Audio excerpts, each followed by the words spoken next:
2004ஆம் ஆண்டு சுனாமியில் தமிழகம் மிக கடுமையாக பாதிக்கப்பட்டது. 2004இல் சுனாமியில் தமிழகத்தில் மட்டும் 6065 பேர் இறந்தார்கள். 88 கிராமங்கள் நிலைகுலைந்து அழிந்து போனது.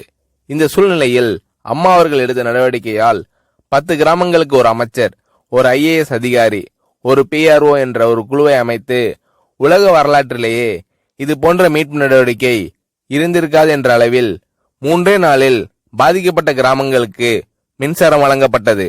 குடிநீர் வசதி செய்து தரப்பட்டது. இந்த மின்னல் வேக நடவடிக்கையால் அப்போதிருந்த இந்திய ஜனாதிபதி அப்துல் கலாம் மற்றும் அமெரிக்காவின் முன்னாள் அதிபர் கிளின்டன் ஆகியோரின் பாராட்டுகளை அம்மாவின் அரசு பெற்றது. அழுத கண்களை துடைக்கும் கரம் கொண்டவர் அம்மா அவர்கள். ஆண்டவன் யாரோ ஒரு நபர் மூலமாக வருவார். தமிழ்நாட்டிற்கு கிடைத்த தெய்வம் அம்மா அவர்கள். சுனாமியில் பாதிக்கப்பட்டவர்களில் 40 பேருக்கு 2 குழந்தைகளும் சுனாமியில் இறந்து விடுகிறது.